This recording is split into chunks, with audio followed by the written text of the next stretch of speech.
ভালো, আমি একটু ফ্রেশ হয়ে আসি একটা সেকেন্ড। এটা শুধু আমাদের এখানে না, সারা পৃথিবী ব্যাপী, এটা সারা ওয়ার্ল্ড ওয়াইড প্রচুর সারা। কারণ টম হল্যান্ডের একটা ক্রেজ ছিল এবং মার্বেল সিনেমেটিক ইউনিভার্স এটা 38তম 38 পার্ট এটা। সো এটা একটা ভিউজ একটা সারা বিশ্বে গ্লোবালি এটা প্রচুর একটা হাইপ ছিল। সো আমরা আশা করছি, আমরা আগেই ধারণা করেছিলাম বাংলাদেশেও একটা দর্শক আছে প্রচুর। আপনি ইয়াং ক্রাউড মার্বেল ফ্যানগুলো প্রচুর আছে।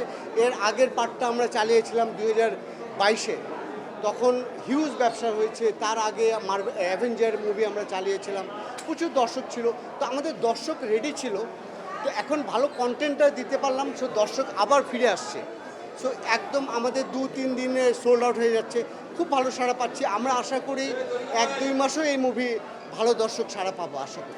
আজকে আমাদের স্পেশালিস্ট এটা আমাদের সারা বিশ্বে রিলিজ হচ্ছে, যেমন আগামীকালকে হচ্ছে কিছু দেশে, আর এবং ইউরোপ আমেরিকাতে 31 জুলাইতে হচ্ছে। সো আমরা স্পেশাল স্ক্রিনের স্পেশাল পারমিশন নিয়ে আমরা করেছি মার্ভেল ফ্যানদের জন্য, বাংলাদেশের দর্শকদের জন্য। আশা করি দর্শকরা